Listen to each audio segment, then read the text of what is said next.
기도와 회복이라는 제목으로 주기도문을 살펴보겠습니다. 주기도문은 주님이 하신 기도가 아니고 주님께서 우리에게 이렇게 기도하라고 가르쳐 주신 기도입니다. 주기도문은 예수님의 설교가 몽땅 다 녹아있는 것이다. 예수님의 가르침에 엑기스와 같은 것이 주기도문이다. 주기도문은 어린아기 돌예배 때 해도 어울리고 결혼식 때 봐도 어울리고 장례식 때 읽어도 어울리는 말씀입니다. 전쟁터에서 폭탄이 떨어지는 가운데서도 기도가 안 될 때 할 수 있는 게 주기도고, 밤에 잠이 안 올 때 불면의 밤에 기도할 수 있는 게 주기도문이고, 언제라도 우리가 할 수 있는 게 주기도문입니다. 그 사람의 기도를 보면 그 사람의 믿음을 단박에 알 수가 있는데, 주님이 가르쳐 주신 가장 모범적인 이 기도, 우리가 주기도문을 통해서 하나님께서 우리에게 회복을 원하신다는 회복의 관점에서 주기도문을 살펴보겠습니다. 주기도문의 시작은 하늘에 계신 우리 아버지여, 이렇게 시작이 됩니다. 하늘에 계신다는 건 뭘 말할까요? 이 세상에 계신 아버지는 제한이 됩니다. 서울에 계신 아버지를 부산에서 뵐 수가 없습니다. 하늘에 계신 아버지 하나님은 마치 달이 높이 떠 있어서 미국에서도 달이 보이고 한국에서도 달이 보입니다. 시골교회에서 어릴 때 부흥회를 가면 저녁을 먹고 어른들을 따라 나서면 산모통일을 돌아가면 아까도 달이 저기서 따라오더니만 한참 산을 넘어가도 또 달이 계속 나를 따라옵니다. 달이 하늘에 떠 있기 때문에 그렇습니다. GPS 기능이라는 것이 인공위성에서부터 온 땅에 속속들이 다 비춰주는 것입니다. 하늘에 계신 우리 아버지 하나님은 내가 어디에 있든지 바다 끝에 가서 자리를 펼치라도 산골짜기가 들어앉아 있을지라도 바로 하나님은 내 머리 위에 계신다. 나와 하나님과 사이 거리가 가깝다는 거예요. 핸드폰은 불통도 되지만 헤븐폰은 걸면 걸린다는 거예요. 하늘에 계신 우리 아버지 하나님이라는 것은 이 세상의 육신의 아버지와 달리 언제라도 우주적인 초월적인 하늘 위에 계셔서 언제라도 우리가 콜하면 응답하시는 하나님, 인공위성에서 GPS 기능으로 온 땅을 다 커버하듯이 그걸 바로 하늘에 계신 우리 아버지라고 하는 것입니다. 하나님은 가까이 하기엔 너무 먼 당신이 아니고 언제라도 내가 콜하면 응답하시고 찾아오시고 반겨주시는 하늘에 계신 분이다. 우주적인 초월적인 아버지 하나님이시다. 그분이 우리라는 말은 뭘까요? 여러분, 오늘 저녁부터 부흥회 하는 교회 그 목사님 김양재 목사님 교회가 분당 판교 우리들 교회입니다. 분당 우리 교회 이찬수 목사님, 우리라는 말이 참 좋은 말이에요. 울타리가 된다, 보호막이 된다, 우리 된다, 이게 우리고, 또 니캉 내캉 우리가 남이가 사이가 아주 가까운 것을 그걸 우리라고 합니다. 여러분, 하늘에 계신이라는 것은 거리를 회복해라. 하나님과 멀어진 사람은 여호와를 가까이 불러라. 하나님을 친숙하게 가까이 부르라는 것이고, 우리라는 것은 사이가 회복돼야 된다. 하나님과 내 사이가 영 거북하고 어색하고 불편하면 이상해요.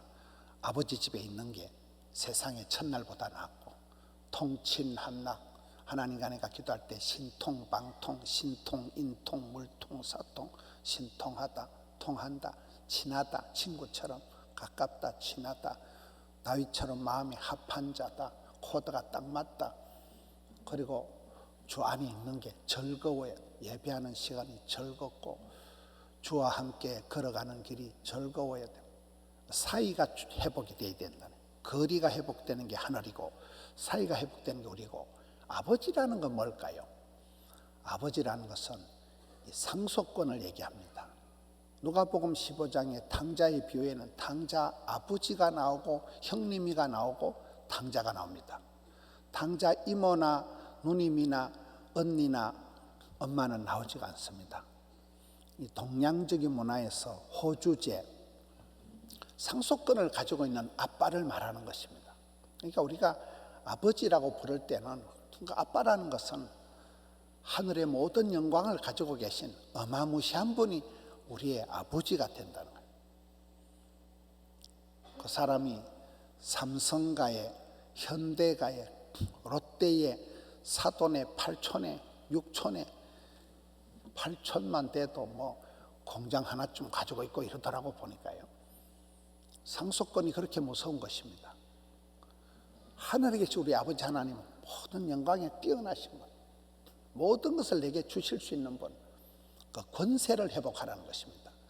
요한복음 1장 12절에 보면 예수님을, 그 이름을 영접 받아들이는 자는 하나님의 자녀가 되는 권세를 주신다는 것입니다. 이 자녀의 권세, 아버지 잘 만난 권세는 말로 못하는 거예요. 그 상속권이라는 건 어마무시한 것입니다. 하늘에 계신 우리 아버지 할 때 거리감을 회복해라, 사이를 친하게 회복해라. 하나님 우리 아버지는 나약한 아버지가 아니라 내게 권세를 허락할 수 있는 최고의 권세를, 영권을 회복하라는 거예요. 그리고 나오는 첫 번째 기도가 이름이 거룩히 여김을 받으시오며입니다. 거룩을 회복해야 된다는 것입니다. 여러분 성경을 크게 보면 하나님은 하나님을 기쁘시게 하는 자를 하나님도 기뻐하시고, 하나님을 사랑하는 자를 사랑해 주시고, 하나님을 찾는 자를 만나 주실 때, 하나님은 거룩한 분이기 때문에 하나님의 뜻은 성공이 아니고 성결이다. 가정의 목적은 신랑 신부가 행복하게 살아가는 게 아니고 거룩이라는, 거룩을 감당하면 행복이다, 성공이다, 웰빙이다, 축복이다, 건강이다. 이건 저절로 하나님이 주신다는. 하나님은 거룩하신 분이기 때문에 거룩이라는 건 두 가지 뜻이 있다. 깨끗한 그릇을 하나님이 쓰신다. 피가 맑고 깨끗할 때, 혈행이 고를 때 그 사람이 건강하듯이, 이런 피가 탁하고 피가 고난 게 피곤한 것이고, 혈관이 문제가 생겼을 때 심혈관 쪽에 병이 옵니다. 하나님 우리를 깨끗할 때 쓰시는 거예요. 디모데후서 1장 5절에 3절에 보면 디모데는 병약하고 심약하고 허약해 빠졌지만은 디모데가 쓰임 받는 것은 깨끗한 양심이 있다, 거짓이 없는 믿음이 있다, 순수한 그런 믿음이 있기 때문에 하나님이 디모데를 마음껏 쓰시는 거예요. 거룩한 깨끗한 그릇을 하나님이 쓰신다는 거예요. 그리고 여기에 거룩이란 또 하나의 뜻은 다르다는 거예요. 저는 좋아하는 찬송이 다른 사람 어찌든지 나 주님의 용사되리. 예수 믿는 것은 어떨 때는 왕따 당하고 세상 사람들이 볼 때는 좀 광신도 같고 별나게 보이고 그게 정상입니다. 우리는 일요일 날 아침에 산으로 들러 등산을 가지 않습니다. 일요일 아침에 우리는 주의 날이다 해서 예배 드리는 거예요. 남들이 볼 때는 허무한 일 같지만, 쓸데없는 일 같지만 우리는 예배 드리는 사람들, 주의 날을 구별하는 사람들이에요. 다른 사람들이 세계관이 다르고 입맛이 다르고 즐거운 희망이 다른 사람, 이게 거룩을 감당하는 것입니다. 신앙생활 할 때 내만 별난 것 같고 내만 동네방네 왕따 당하는 것 같지만 그렇지가 않습니다. 우리가 거룩을 감당하고 나면 그것이 주기도문의 첫 번째 대목이 되는 것입니다. 그 다음에 나오는 것이 나라가 임하오시며, 나라가 임하오시며가 뭘까요? 요즘 우리가 보는 것이 대통령이 바뀐다는 게 얼마나 중요한가, 정권의 힘이 얼마나 무서운가를 보게 됩니다. 여러분, 대통령이 바뀌면 대통령이 임명할 수 있는 장관, 차관부터 해서 15,000명을 대통령이 임명한다는 거예요. 그렇게 하면 임명받으면 평생이 보장되고, 여러분 그 대통령이 임명하는 사람이 15,000명이나 되니까 왕이 짐이 국가입니다. 정권을 뺏긴다는 건 다 잃어버리는 거예요. 대통령이 되면 5년 뒤에 누가 후임이 될 것인가 바짝 신경을 쓴다 그렇잖아요. 왜요? 감옥 가니까요. 그래서 여기에 나라가 임한다는 것은 하나님께서 나를 다스릴 때가 가장 안전하고 평안할 때라는 거예요. 이 세상의 성경에 파라오 왕이 애굽 제국이 무너지고 아수르, 바벨론, 페르시아, 로마 제국은 무너지지만 하나님 나라는 영원하다는 거예요. 세상의 왕들은 하나님이 세우기도 하고 피하기도 하지만 우리나라의 대통령이 얼마나 많이 바뀝니까? 하나님은 홀로 하나이신 하나님은 우리를 온전히 주권적으로 다스린다는 거예요. 대통령이 아무리 바뀌든지 여러분 제국이 아무리 무너지든지 간에 하나님 나라는 영원하기 때문에 너희는 먼저 그의 나라와 그의 일을 구하라. 하나님 나라가 우리에 임하실 때 하나님이 나를 온전히 다스리실 때 그 사람이 가장 안전하고 행복하다는 것입니다. 그래서 우리가 구국기도를 해야 됩니다. 우리는 오직 하나님 나라를 앙망하는 사람들, 천국을 소망하는 사람들입니다. 저는 히스기야의 기도를 보면서 천만다행하게 마음에 드는 게 히스기야가 전쟁에서 압승을 하고 죽을 병에서 살아나고 했지만 그가 말년에 교만했을 때 하나님께 심한 책망을 받았을 때 얼른 회개합니다. 하나님께서 또 바로 용서해 주십니다. 그가 마지막에 받은 축복이 네 살아 생전에 험한 꼴 안 보고 네 살아 생전에 백성들이 태평성대를 누리게 하겠다. 여러분 옛날에 임금이 덕이 있으면 나라가 평안합니다. 임금이 덕이 없으면 홍수가 지고 지진이 일어나고 대재앙이 벌어지는 게 임금님이 덕이 없어 그렇다. 옛날 사람들은 그렇게 얘기를 합니다. 히스기야 왕이 한 사람이 회개하고 바로 서니까 네 살아있는 동안에 온 백성들이 태평성대를 누리게 될 것이다. 네 살아있는 동안에 여러분 90을 산다고 합시다. 90년 동안 험한 꼴 안 보고 무서운 꼴 안 당하는 게 보통 축복이 아니에요. 얼마나 별꼴이 반쪽인 세상을 우리가 살아가는데 하나님께서는 한 사람의 리더십을 세우면 그 사람으로 인해서 백성들에게 태평성대를 주겠다는 것입니다. 우리가 나라가 임하시기를 기도해야 됩니다. 경찰서장 1명, 구청장 1명, 도지사 1명, 시장 1명이 그렇게 중요합니다.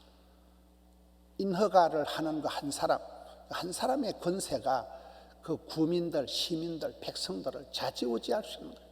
한 사람 때문에 백성들이 저주를 받기도 하고 한 사람 때문에 백성들이 복을 받기도 하기 때문에 우리가 나라가 임하기를 기도해야 되는 것입니다. 그 다음 기도가 뜻이 하늘에서 이루어진 것 같이 땅에서도 이루어지이다. 이 말씀은 기도라는 것은 내 고집을 하나님께 밀어붙여서 관철시키는 게 기도가 아닙니다. 아버지의 뜻하심, 하나님의 소원, 하나님의 본심이 뭘까를 물어보는 것이 기도입니다. 기도 시간을 통해서 계속 하나님의 뜻하심이 어디에 있는가 물어보는 거예요. 신앙생활은 질문과 응답이다. 우리는 하나님께 기도하고 물어보고 하나님께서 말씀하시고 응답하시고 중언부언하는 것이 아니고 계속해서 기도하다 보면 하나님이 이것을 원하시는구나. 하나님의 본심이구나. 하나님의 뜻이 이거구나. 하나님의 소원이 이거구나. 그걸 깨달아지면 그 하늘의 뜻이 땅에서도 이루어지는 것이 그게 기도입니다. 아버지의 마음을 알아서 아버지의 뜻을 이 땅에 실현하는 것이 기도의 실천이 되는 것입니다. 하나님의 본심을 회복해야 되는 거예요. 오늘날 우리에게 일용할 양식을 주셨고 항상 오늘입니다. 성경은 가장 현실적인 사람이 성령 충만한 사람이다. 어리석은 사람이 지나간 과거를 부끄러워하고 다가올 미래를 사서 걱정을 태산같이 하는 사람을 어리석은 자라고 합니다. 우리는 날마다 때마다 오늘이 지금이 은혜의 때요 지금이 구원의 날이로다. 오늘 은혜 받고 오늘 하루 행복하면 내일은 또 내일 하나님이 일용할 양식을 주시고 내일 하나님이 해가 뜨게 하시고 내일 감당할 일을 주신다는 거예요. 내일 일을 염려하지 마라. 지나간 과거에 너무 집착하지 마라. 날마다 때마다 오늘을 지금을 살아가는 것이 가장 성령 충만한 사람입니다. 오늘 감사하고 오늘 아침이 내가 눈 뜨고 내 발로 걸어서 교회 오는 게 이게 행복한 겁니다. 오늘 우리에게 일용할 양식을 주셨고, 일용할 양식이라는 것은 내가 오늘 당하는 사건, 내가 오늘 만나는 사람, 내가 오늘 먹는 삼시세끼가 다 하나님의 은혜라는 거예요. 오늘 하루 동안에 무슨 일이 내게 닥칠지라도 하나님의 결제권 안에 있다는 거예요. 내가 오늘 누구를 만날 거라도 하나님이 감당케 하신다. 여러분, 사람이 하루에 삼시세끼만 먹어도 필요 충분하다는 거예요. 천하 없는 갑부도 재벌도 병원에 누워서 호소 꼽아가지고 있을 때 보면 한 숟가락을 못 삼킵니다. 어제 어떤 분이 간증을 하는데 우리나라의 부동산이 세 번째로 많은 분이었다 하더라고요.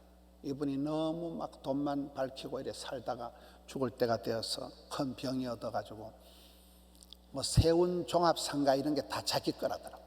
땅이 얼마나 많은지 다 판단도 못한다.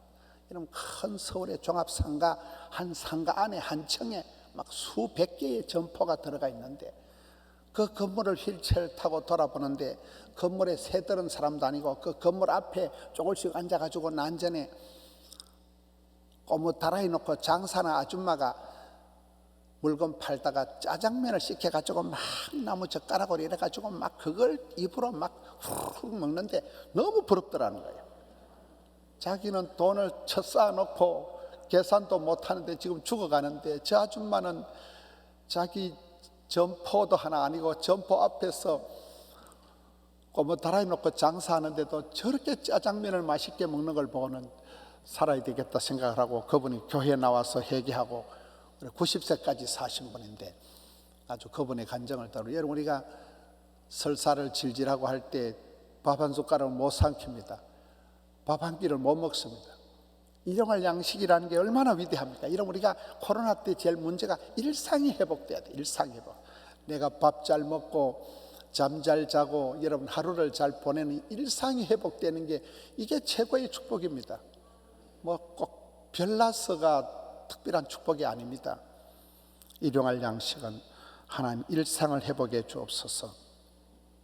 말씀을 회복해 주옵소서. 사람이 떡으로만 살 것이 아니요 하나님 입으로 나는 모든 말씀으로 살아가기 때문에 말씀 한 구절만 받으면 팔자를 고치는 것입니다. 오늘 밤부터 하는 이 김양재 목사님은 신학을 전공한 분도 아니고 음악을 한 아줌마예요. 남편 돌아가시고 혼자서 음악을 하다가 성경 말씀 큐티, 이 김양재 목사는 큐티의 목숨, 성경 말씀 묵상에 목숨을 겁니다.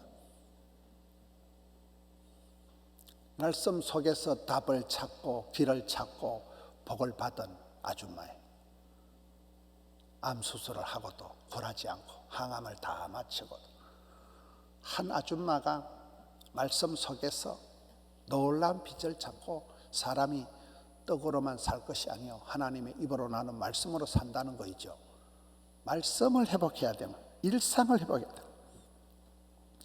지금은 삼시세끼 일용할 양식을 먹지만 하나님 우리에게 영생의 떡을 영생의 복을 주시기를 심히 기뻐하기 때문에 예수님이 이 땅에 보내주신 거잖아요. 예수님이 하나님과 우리 사이를 회복시키고 십자가는 이렇게 되어 있잖아요. 수평관계 이웃과의 가족과의 사이를 회복해 주시고 하나님과 내강 사이를 회복해 주시고 막힌 죄 문제를 해결해 주신 분이 우리 예수님이 오신 이유고 사역이고 가르쳐 주신 기도가 되는 것입니다. 우리가 우리에게 죄 지은 자를 사하여 준 같이 우리 죄를 사하여 주셨고 이 말씀은 요즘 우리가 정치를 볼 때 분노의 정치를 하지 마라. 미워하고 분노하는 사람은 내가 미워하는 사람보다도 내가 먼저 상합니다. 내 간이 먼저 나빠지고 내 갑상선이 먼저 무너지고 내가 먼저 망하게 되어 있는 거예요. 분노의 정치를 미움의 정치를 청산해야 됩니다. 우리는 빠삐용 빠지지도 말고 삐지지도 말고 용서하는 삶을 살아야 돼요. 우리에게 죄 지은 자를 사하여 준 것이 우리 하나님 앞에서 내같이 탕감받은 것이 내같이 말로 할 수 없는 죄인이 하나님이 나 같은 것도 용서해 주셨는데 나도 가족을 심지어 내 자신도 내가 하나님 앞에 엎드려서 회개하고 용서해야 됩니다. 빠삐용 신앙, 은혜 받는 자리에 빠지지 마세요. 설교 한 편 잘 들으면 찬송 한 곡을 통해서 팔자를 고칩니다. 정신병원에 10달 댕기던 사람이 찬송 한 곡에서 힐링이 일어납니다. 오늘 저녁부터는 부흥의 자리 한번 꼭 와보세요. 목숨 걸고 와보세요. 코로나보다 더 무서운 게 불신앙이 불신앙. 신앙이 떨어지면 그게 비극입니다. 믿음이 약해지면 그게 다 약해지는 거예요. 믿음이 들면 영혼이 잘됨 같이 범사가 잘 되고 온몸이 잘 되는 원리이기 때문에 여러분, 미움의 세월, 분노의 세월을 걷어치우고 우리는 빠지지도 말고 삐지지도 말고 용서하는 빠삐용 신앙을 살아가야 됩니다. 회복해야 됩니다. 용서를 회복해요. 용서를. 마음에 분을 품되 하루 해가 지나도록 죄를 짓지도 말고 분을 품지도 마라. 마귀에게 틈을 타기 때문에, 마귀가 틈을 타기 때문에, 마귀에게 이용당하기 때문에 그렇습니다. 요즘 우리가 새벽에 보는 말씀, 창세기도 보니까 요셉이가 형님들이 얼마나 못났습니까? 형님들이 못난 형님들 10명이 막둥이를 팔아먹다가 나중에 요셉 앞에 쩔쩔매고, 그러다 요셉 아버지 야곱이 죽으니까 아이고 큰일 났다, 이제 동생이 우리를 죽일 거다, 동생 앞에 가서 미안하다, 잘못했다 막 이러니까 요셉이가 형님들 걱정하지 마라. 그리고 요셉이 그 성경에 보니까 울어버리더라고요. 요셉이 생각할 때 참 형제들이 딱한 거예요. 나를 팔아먹을 때도 그 짓 하더만 지금도 저렇게 옹졸하게 저렇게 형님들이 불쌍한 거예요. 울어버리는 거예요. 말로 할 수 없는 거예요. 요셉은 평생을 울분을 삼키고 평생을 그렇게 분노와 좌절과 절망의 세월을 살아가면서도 절대로 형님을 원망하거나 하나님을 원망하지 않고 평강의 삶을 살았기 때문에 요셉이 건강했지요. 얼굴이 아담하고 준수했잖아요. 많은 경우에 우리가 분노를 떨쳐버리지 못하고 끝까지 분에 떨면서 내 영혼을 망가뜨리는 사람들이 많습니다. 우리에게 죄 지은 자를 사하여 준 것 같이 우리 죄를 사하여 주옵시고 용서를 회복해야 됩니다. 마지막으로 우리를 시험에 들게 하지 마시옵고, 여러분 시험이 없는 인생은 없어요. 야고보서 1장 2절에 형제들아 여러 가지 시험을 당하거든 온전히 기쁘게 여기라. 시험이 없는 인생은 없습니다. 그런데 문제는 하나님께서 우리에게 시험을 당할 때쯤에 피할 길을 열어주시는 거예요. 환난을 벗어나게 하시는 거예요. 악에서 건져주시는 거예요. 시험에 퐁당 빠지지 않도록 하나님이 막아주시는 거예요. 감당케 하신다. 이게 축복입니다. 우리가 한 번도 엎어지고 쓰러지고 자빠지는 일이 없이 살아가는 인생은 없습니다. 허물 많은 인생이지만, 그러나 하나님께서 우리를 시험에 퐁당 빠지지 않도록 시험을 감당하게 해주시고 환난은 벗어나게 해주시고 피할 길을 열어주시고 고통의 때를 줄여주시고, 그래서 우리가 살아가는 것입니다. 코로나가 오지만은 또 코로나가 지나가는 것입니다. 다만 악에서 구하시옵소서. 제약이 더한 곳에 은혜가 넘치는 주님. 하나님의 본심은 심판이 아니고 구원이라는 거예요. 악한 세력은 우리를 할 수만 있으면 무너뜨리려고 하지만 도적놈은 와서 빼앗고 죽이고 멸망시키는 게 전공이지만 우리 예수님은 생명을 주시고 풍성케 하시고 영생의 복을 주시기를 심히 기뻐하시기 때문에 이 주님이 가르치신 기도가 예수님의 전체 설교의 액기서라는 거예요. 성도 여러분, 주님 앞에서 하나님 아버지와 관계를 회복하세요. 거리를 좁히세요. 친밀 지수를 줄이세요. 하나님을 가까이 하고 권세를 회복하세요. 예수 이름만 외쳐도, 나는 부족하지만 예수님 이름으로 기도합니다, 예수 이름으로 명하노니, 예수 이름으로 나갈 때 권세가 회복이 됩니다. 이 시대에 우리가 얼마나 지치고 상한 시대에 주기도문을 통해서 기도를 통해서 회복을 하는, 하늘의 영광을 회복하는, 하나님 주신 상속권을 회복하는, 시간을 회복하고 일상을 회복하고 말씀의 권능을 회복하는 우리 성도님들 되시기를 축원합니다.